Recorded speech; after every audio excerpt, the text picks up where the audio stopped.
Welcome to the Bring Me to Life podcast. It's time to wake up and shine on.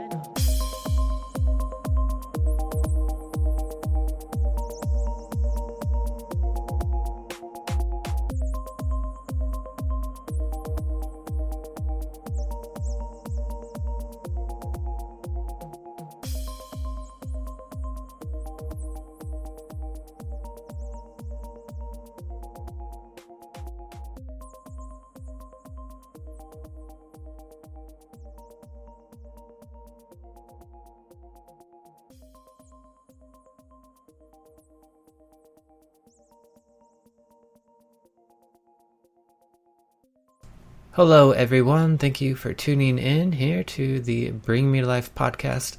My name is Selomon, and today I am really excited because we have a special podcast because as we are recording this, it is June, so it's Pride Month. So happy Pride Month to everybody. And we have a wonderful couple, Brent Marchant and Trevor Laster. And you all may know Brent Marchant as the Cinema Scribe, doing a bunch of amazing movie reviews. If you haven't heard that yet, go and check out the Cinema Scribe. But yeah, so really excited to have you both on here. Hello, and welcome to the podcast. Hey, Silo, thanks for having us. Hello, thank you. Absolutely, you are welcome. Happy to have you both on. So how's Pride Month been for the both of you so far? Well, it's been interesting given the fact that it's coming on the heels of a strange year. We're seeing some things that are beginning to open back up and get back on track, which is good to see. Mm-hmm. It's not typical of what we have in most years, but, it's better than nothing, I suppose. Definitely. It's been going by, as you said, just things slowly opening back up, kind of not ready to get in full swing here, but I'm happy to see everybody now coming out and getting together, so we can get back on track, being social. Yeah, definitely. So I think one of the things that's really been kind of interesting to see this year too is just the outpouring of support in the general public, and particularly from like the corporate world. I know that there's certainly agendas behind that, but the fact that it's just been so broad-based, you're seeing rainbows just about everywhere and logos and things like that. So it's glad to see that, the world is beginning to recognize that the gay community is definitely a force to be reckoned with, not only in terms of social impact, but also in terms of economic impact and so on. Yeah, definitely. Absolutely. So we're at the end. Almost, maybe, I don't know, but it seems like we're at the end of kind of like the isolation because of the pandemic that hit us in 2020, and it's June 2021. So we're kind of like in this phase where things are opening back up. I have noticed that, as that's happening, also, the rule of having to have a mask on is also starting to not be a thing in some places, and it's kind of interesting because I've just gotten used to wearing my mask, but now we don't have to or whatever. I don't know, but it's things are opening back up, and it's good because it's June. It's like perfect time for that, and like you said, there's a lot of pride happening. Like a lot of people are starting to really allow those colors to fly. And it's especially beautiful because here in the mountains, it's a more conservative area.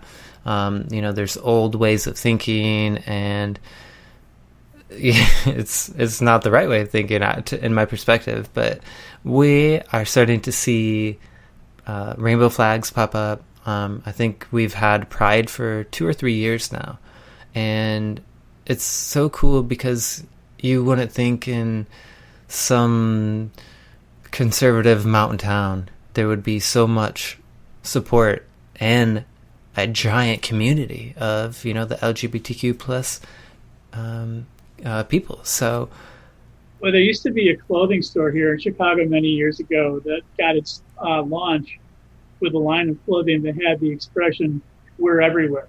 And that really caught on. In the fact that I think it really opened a lot of eyes for a lot of people in the fact that we really are everywhere. Mm-hmm. Definitely. It's really cool because you think you're alone, but then you start to realize that, you're not alone and there are others that are like-minded. And I think that's a big thing of, one of the things that Pride has really done for the community is it literally has helped people take pride in who they are. Mm-hmm. Right, yes. Mm-hmm. Absolutely. So, I would like to kind of get into both of your relationships, if that's okay, if we could dive into that a little bit. Well, I guess we'll have to hide the pictures. But Yeah, I'm curious. I know it's changed. The world has changed a lot in just a few years. Like since 2000, like things are so much different. So I'm really curious about how you both met. If you both were out at that time and you were both like openly who you were, or you kind of had to find that out, or whatever that might be. Well, we met online back in 1999, and we were chatting back and forth probably for about 6 or 7 years. Oh, okay. I think it was. But we never met in person. Mm-hmm. And we really weren't that far apart. I was living in Chicago, and Trevor was living over in Gary, Indiana, which is about 28 miles away. Okay. But we finally met in 2006, and had a great time together, hit it off, and then almost immediately sort of proceeded to lose contact with one another again. Until 2009, we ran into each other online again, right before Pride weekend. And Trevor asked me, "Do you have any plans this weekend?" I said, "No." I said, "Would you like to come up for a visit?" And he said, "Sure." And we just picked up where we left off and kind of asked ourselves, why did we ever stop this? So it was from that point that we began to see each other pretty regularly. But we were very quick. We weren't quick to label what we were. Wouldn't you say that's the case? Yes. At the time, I had just gotten out of a previous relationship, so I wasn't quick to label anything at that time. I was just enjoying my life. And yes, at the time, I totally open about who I was, So, but yeah, it just, I just didn't want to rush and label anything because of fear of ruining what was there, so just took my time and we went from there. Yeah, and I had just gotten out of a relationship too, and I think in some ways, I think Trevor will agree with me on this, the fact that we have both sort of given up on the idea of relationships.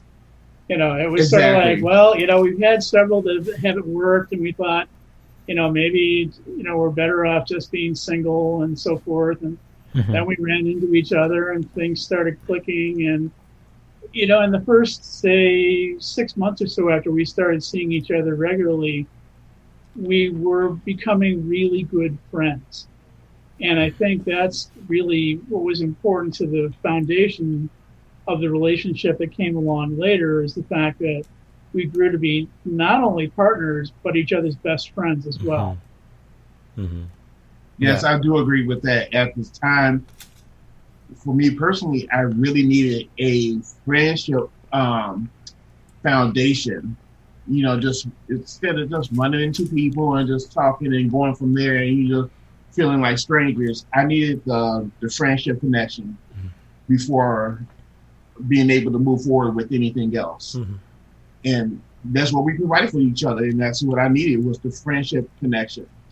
Yeah. And the other thing that helped too is I think we found each other very much on the same page in terms of our level of outness at that point. Okay. We were both pretty much well out of the closet by that point.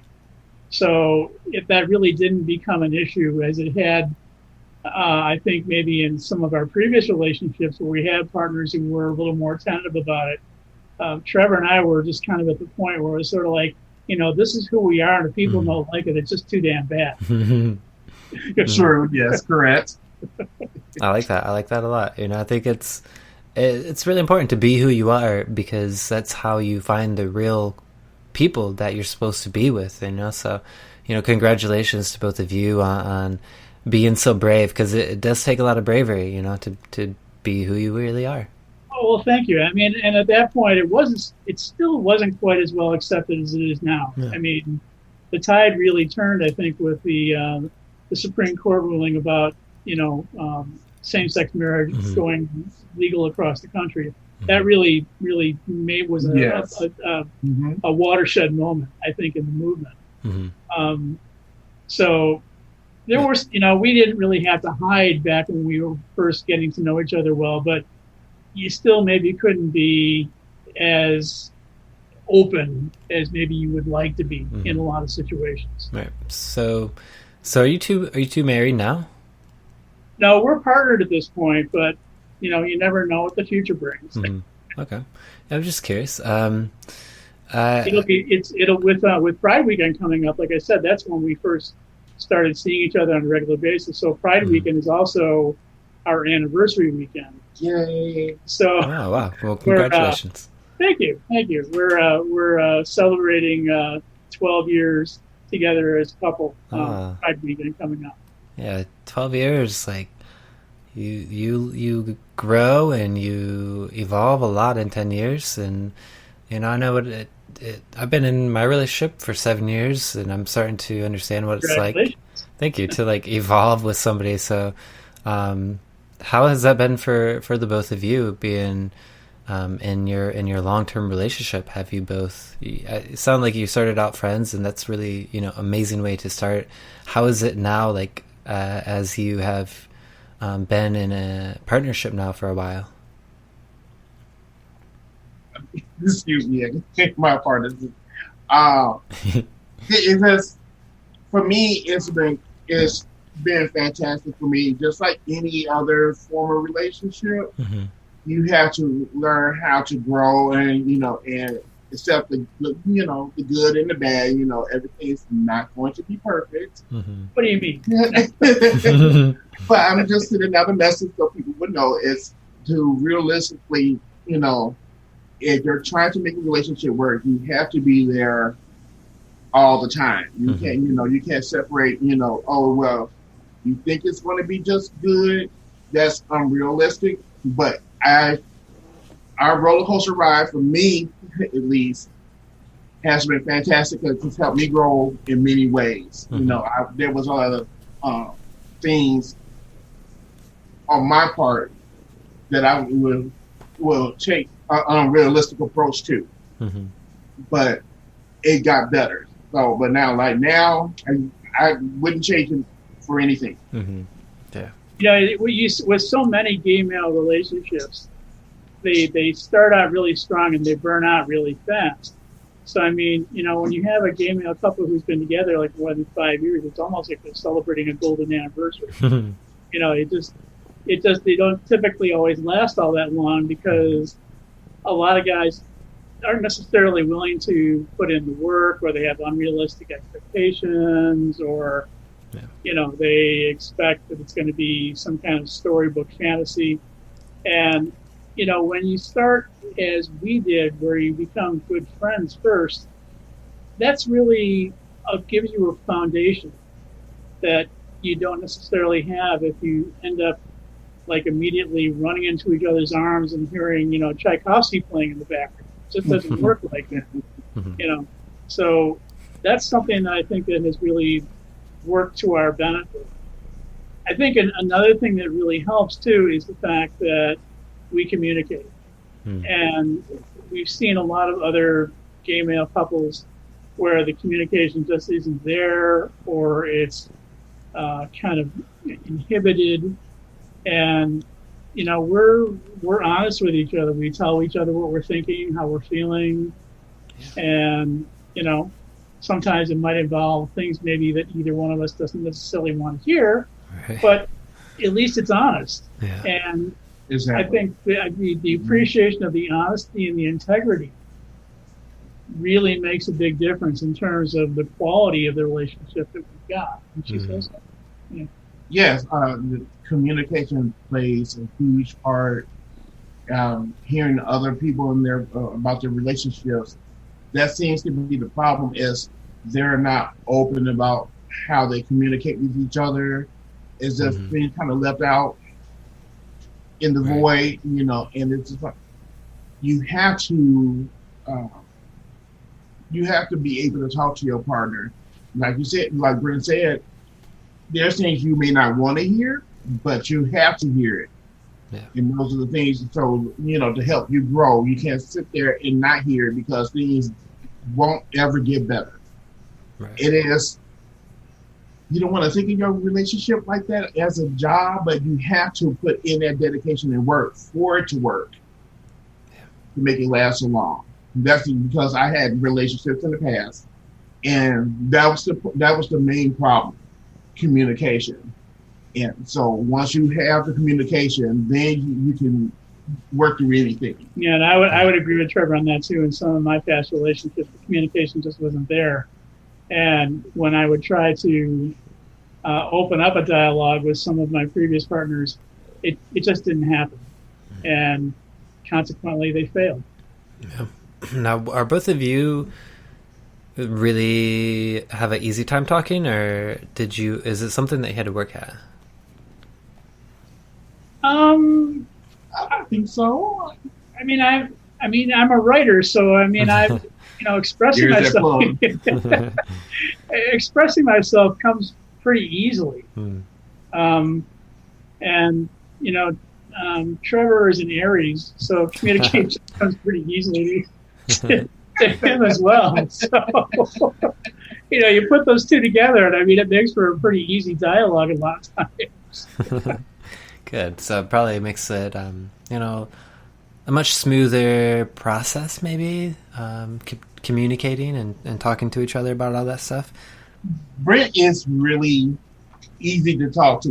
Like, there's people I've come across and they don't necessarily understand what you're saying, and it's frustrating. Mm-hmm. Me and Brent, we carry on, and we can just go on all day, nonstop conversation, and that feels good to be able to just have somebody to talk to like that. Yeah, I think some of it for me too comes from my professional training. I studied journalism in school, so one of the things I was doing quite often in my training and in my work after college was interviewing.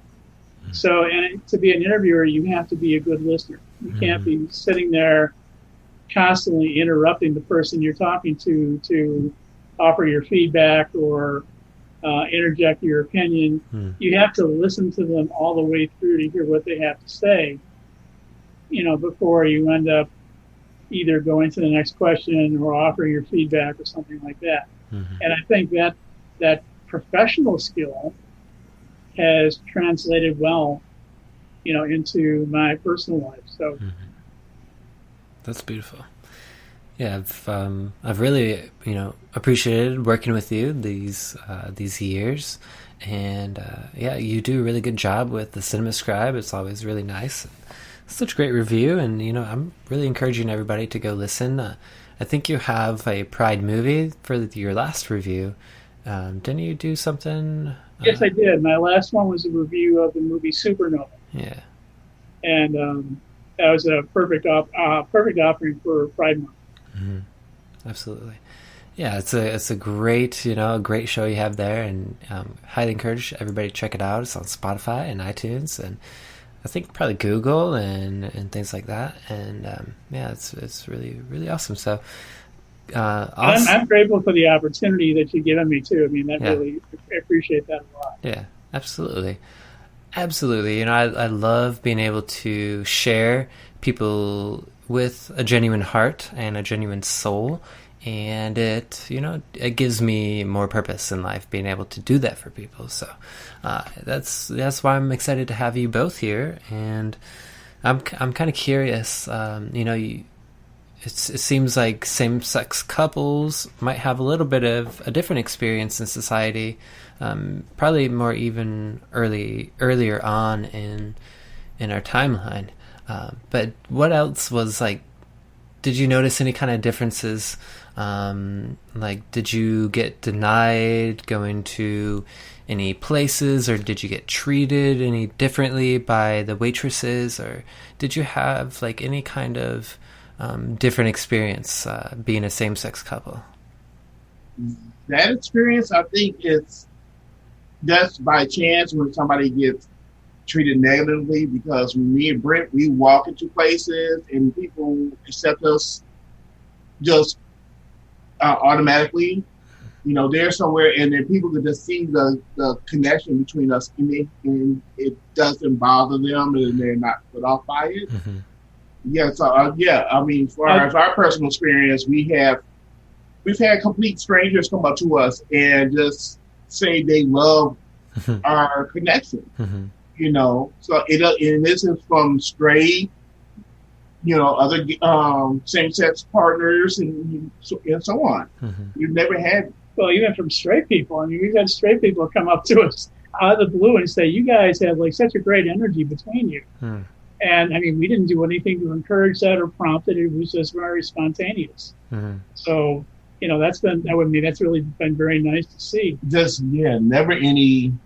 Now, it's not to say that other same-sex couples don't experience that. Yes. I mean, I know people who have had some bad experiences over the years, but for Trevor and I, it's never. I can't think of an incident where it's happened. Never an incident, because you know, like the pride parade the one year, yeah. And, you know, and nothing set us out amongst a crowd and of the people there, and I'm sure they were straight couples, and you know, and straight people were over there. We're just there, and guy jumps off the float, and he says, "You all are awesome," because he felt the energy. Mm-hmm. I mean, like he jumped off the float, and he came up to us personally, and we've never met him, never talked to him online, and that's the response we got, and we get that everywhere. And we haven't seen him since either. So I mean, but it was a real moment to just say, you know, someone to say, "Hey, you are loved. You're great." So you know, one other thing too that comes to mind, and this might be something of a personal thing for the two of us, is that Trevor and I are both pretty big guys.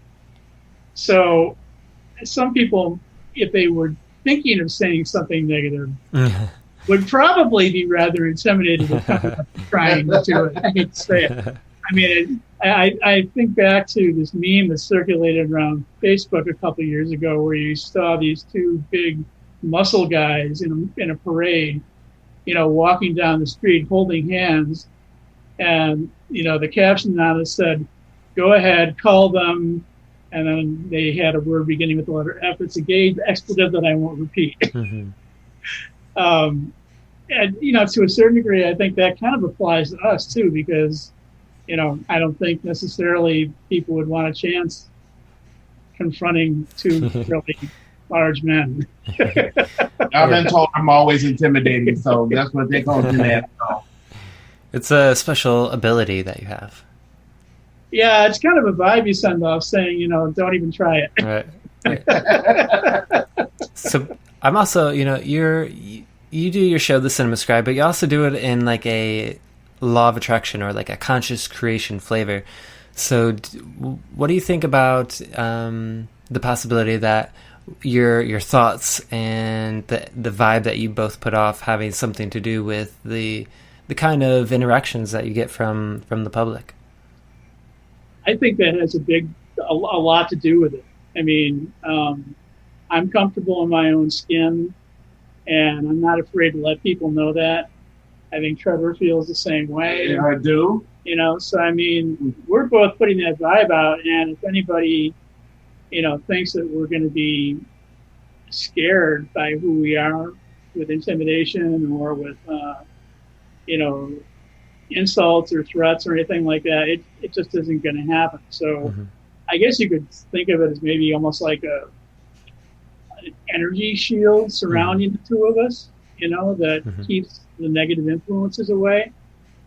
But, again, I can't really think of any incidents that I've experienced along those lines until before I came out. And at that point, I was still very guarded. I was very nervous about my identity being discovered. And I think people maybe picked up on that. So that gave them an opportunity at that point to hurl insults or to be intimidating about things. But once I got past that point, it just didn't happen. Even with me and my attempts of trying to hide my sexuality, that's many moons ago, I found out that the people around me already picked up on it, and it was comforting because it's like, oh, we already knew it, but they didn't they didn't come to me negatively. I was afraid that I was going to get a negative response where I in turn got positive reactions to me. It's like, why hide yourself? This is who you are. And I think that helped, and from there I just grew. I think that was pretty much true for me too. I mean, these were the people who I loved and cared about, and they loved and cared about me. So, I mean, they naturally wanted for me to be happy, and if, expressing myself, sexually through a same-sex lifestyle was the way that made me happy. Well, they were all for it. Yeah, but like family, relatives that I tried hiding myself from. We communicate online, and it's just family talking to family, and it doesn't bother them. Yes, my cousin happens to be gay, and stuff, but we're still cool, and we can even have open dialogue about it. Nice. So it's not. Yeah, it's just there's once again, there's no negative reaction to it. Nice. And to find them supporting me, that's amazing for me, because like I said before, there's times I just tried to hide myself and didn't know that I had people on my side all the time. I really like that. So by being yourself, you're giving people an opportunity to support who you really are. Yes, I just know once I found out there, it was positive reinforcing support, then that just allowed me to come out even more. So now it's like almost like a train. You can't stop moving, because now it's just like they feed into it, but the support is loving, and it's not negative or dislike. I think it's like a validation too, in the fact that true. It's giving you license, even more so, to be yourself, and that just that snowballs after a while. Exactly. Yeah. So, do you have any advice for other same-sex couples, or for perhaps somebody who hasn't quite fully allowed themselves to be seen with who they really are? Well, when it comes to being themselves, that's something that only an individual can know for himself or herself, in terms of how comfortable they are with allowing themselves to express themselves. A lot depends upon their circumstances, where their working environment, their family, their community, things along those lines. But I have always tried to encourage people who have not been out to take what steps they can to move in that direction as comfortably and as steadily as possible, because I think they'll find that they won't really be fully, truly happy until they actually cross that barrier and come out and admit to themselves and to the people that they know, this is who I am, and deal with it. You know, as far as the couples are concerned, I would really encourage them to follow the route that Trevor and I did in terms of the idea of pursuing friendship first. You know, I think it's really important for building a foundation. I know, for example, with my own parents, who were married for 41 years, they were childhood sweethearts. They had known each other since they were 5 years old. Ooh, wow. And they ended up, you know, getting married in their early 20s. And like I say, they were together then for 41 years. Wow. But when my dad passed and my mom was left alone, the reason why it was so heartbreaking for her was the fact that she not only lost her lover, but she also lost her best friend. And, you know, that was really, I think, a testament to the strength of the relationship that the two of them had with each other. And that always stayed with me. And I didn't necessarily employ the idea of a best friend as a partner in my first immediate relationships after I had come out. But I could see by the time I got together with Trevor just how crucial it really is. And it's something that I would really encourage other same-sex couples to pursue as much as they can to try and build a good foundation for the future. Yeah. Thank you. I love that. I'm at a loss of words, but it's yes, that's the thing, because that was thing that was missing in like previous relationships is not having that friendship connection to start off with.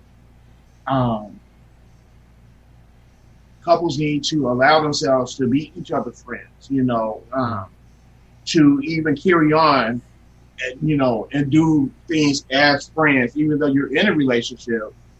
You know, let's go hang out and do this. Let's go do that. You have to do that. You can't just like, well, there's no, you know, there's not the room for any friendship. You know, we're a couple, but yeah, they devote themselves to that, but they don't allow themselves room for anything else. And when they don't allow that closeness, you know, they're just under the guise of, oh, well, we're in a relationship. This is what we do in a relationship. It doesn't have to be that. So, yeah, I just, you know, Brent is my best friend. As far as all my other friends, you know, I've got friends all over, but he is my best friend before anything else. And that's, I wish people had that in their relationships. Yeah.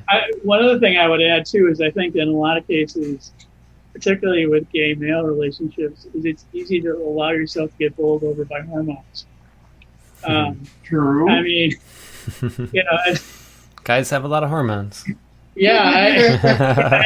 And honestly, you know, when you look at the dynamics of two men coming together, there's nobody there to say no. Okay, it's like, yeah, all day. Yeah, absolutely. So it's like, hey, you know, I met you 5 minutes ago. We're off to the races. I mean, and you know, there's nothing wrong with allowing your hormones to be expressed in such a way, but it's not necessarily going to form the basis for a relationship. True. You know, so I mean, if hormones do get factored into the situation early on, fine, but make sure it's kept in perspective in relation to everything else, especially if you want the situation to turn out to be a long-term relationship. So there's got to be more than just good sex. As captivating as that idea might be, that in and of itself is not enough. Right. Yeah, a lot of people get weirded out by the fact, oh, we're friends and we can't, you know, have that level of involvement with each other. And like, you know, because they're afraid that, you know, friends shouldn't move into that intimate territory, you know, because they're like, oh, well, things would get weird and so, you know, and they're they're feeding their fears about it not working out. Mm-hmm. So yeah, but you have to allow yourself, you know, the room to be able to experience that. You know, things can be uncertain. You know, and that's just life. So yeah, just like work on going back to the whole friend thing. Just work on having that connection, mm-hmm. and learn how to separate it to, as Brent said, it's like, hey, once the hormones kick in, mm-hmm. that's fine, but don't let that overpower anything else. Yeah, I think in a nutshell, one way to put it would be to say that it's possible for hormones to grow out of friendship, but it's not very realistic to expect friendship to grow out of hormones. Mm-hmm. Yes, yes. Uh-huh. Yeah, I like that.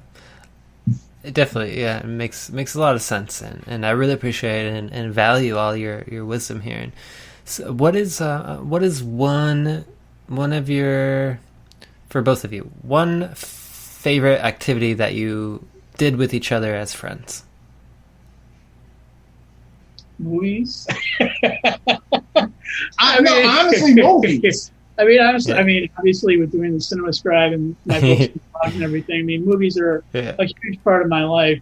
Mm-hmm. But, it's part of my vocation, but it's also a big part of my entertainment and so forth. And I've been so lucky to find a partner in Trevor who has such a great love of movies as I do, so that, when movie houses are open, we go to movies a lot. In the time that they've been closed because of the pandemic, we've been streaming things at home a lot. And we don't necessarily always like the same kinds of movies, but we just seem to have this mutual love of cinema that really makes for lots and lots and lots of good times together. Mm-hmm. Yeah, I come from a big family, just immediate family and relatives. We all love going to the movies. That was the thing to do. Instead of, you want to go out, let's go to the movies. And I'm just a big movie person. I like sci-fi, drama, thrillers, all of that. And it helps, and we even get a little sappy. We hold hands during we hold hands during the movie, and that's that's good. That's been one of the right huge connectors there. Is the love of cinema. Yeah. And it's one time for us to actually, share and spend time together, because we work opposite schedules. Okay. And Trevor works days and I work overnight. Mm-hmm. So, movies for us in many ways, it's like making a date. Mm-hmm. I mean, even after all these many years together, we still have these, planned dates together. Exactly. The way a couple would when they're still just courting. Mm-hmm. And I think that helps to keep, the romance and the fun and everything still in the relationship. Yeah.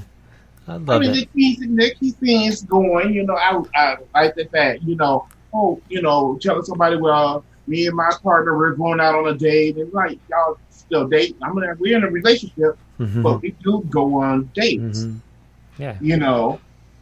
Those are like special times with each other, Mm-hmm. Yeah, it makes it. I just took Shannon, my partner, on a date recently, and it like had a whole thing to it. It just felt, I don't know, there's like a magical feeling, when you're just like out on a date and enjoying each other's company. Felt like you were back at the beginning again, probably. Mm-hmm. Yeah. It's not losing sight of that. Yes. That's what it is, because some people move on and, oh no, that's what beginners do. Advanced couples, even those who are married, can still go out on dates. Mm-hmm. That's what keeps that spark going, keeps it alive, keeps it breathing.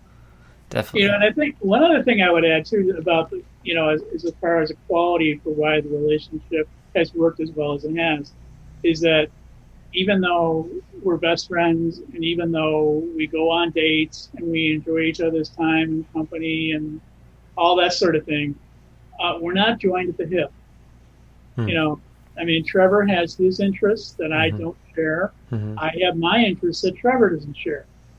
And this way, you're able to still be part of a couple, but not lose the sight of the fact that you're also still individuals. And I think that's important because a lot of times long-term couples lose sight of that. You know, the individuality starts to disappear out of the relationship, and as a result, you know, things grow tiresome, or, you know, if one person's interests dominate over the other, then a person might grow resentful. And we don't have that. I mean, Trevor's big into video games. I could care less about it. You know, you know, I like some gifts. Well, I love hearing about you guys' relationship, and what you just said there is really powerful. And maybe we could even bring you back on to talk a little bit more about that, because that's something I'm going through currently, is not losing that individuality. But for now, I think we are coming near the end of the time, but I would like to give you both an opportunity to share any shameless plugs or any final words. Well, you did a pretty good job of plugging me during the show, so I really do appreciate it. Yeah. I mean, I'm Brent Marchant, the Cinema Scribe. You can find me on Bring Me to Life Radio. I also am a monthly contributor to the Good Media Network's Frankie Sense and More podcast, where I do a live movie discussion with hosts about current movies. I have a website, www.brentmarchant.com, where I have plenty of blogs. You can read about my 3 books. There are freebies that you can download, excerpts from the books. And I'm all over social media, so just look for me there. Beautiful. I'll make sure to include a link to your official website, brentmarchant.com, in the description. Thank you. Yeah, you're welcome. And what about you, Trevor? Any shameless plugs or any final words? He just had to remind me of one, because I'm drilling my head for this. On Facebook, I have a group called Definitive Bear. That implies you trying to recharge the bear community. It's open to the entire gay community, but specifically the bear community, where I see that things, some points need to be strengthened. It's still kind of adolescent right now, because I have people who haven't really giving content to the. So what I'm trying to do is just to connect people within a community, resources, people, people out in the world as far as their jobs, careers, their hobbies, just trying to do something more than just what most people do. And a pastime on the internet. But just for those who aren't familiar with what the bear community is, bears are a subsegment of the gay community that applies to men who are more on the masculine side. They would tend to be bigger, bearded, more muscular, but it's not limited to that. It's really more of a mindset in terms of really just being yourself. And it was founded about 30 years ago, when a lot of people who didn't necessarily fit a lot of the gay stereotypes kind of got shunned by the rest of the gay community. And it has since, in the past 30 years, it's just grown by leaps and bounds now. Good. It's kind of the largest segment of the gay community that nobody knows about. Okay, and you said your group is called Definitive Bear? Yes, on Facebook. Okay. Yeah, so that's just anybody is invited, just to make sure, but come together with ideas, trying to expose ourselves more than, through adult Mayfair, whatever. You want to make sure. I'm we're more than just dirty pictures. I was not trying to say it was dirty, but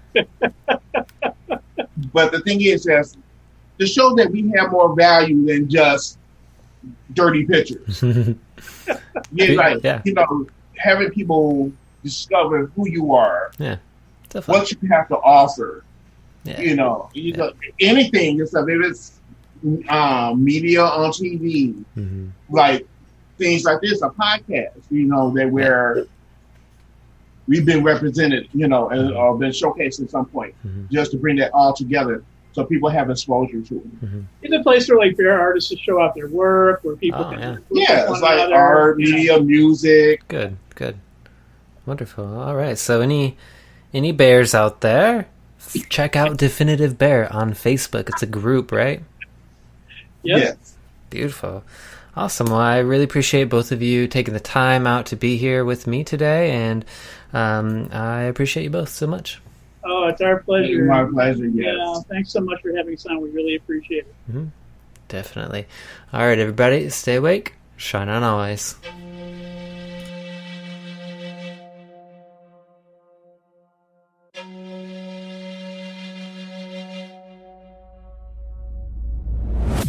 For many of us, spirituality is just the quest to find essence or true meaning and to really just connect with a higher consciousness. Connecting with your spirituality is very important in this life. By becoming mindful of all of it, you can realize where you are and if that is leading you to where you want to go. Listen to the little simple things, because it's those little simple things that are going to shift you vibrationally in such a way that will prepare you to become very intuitively minded and ready to step forward on the next part of your path. I hope you can feel the love that's inside you, it's inside me, that connects us.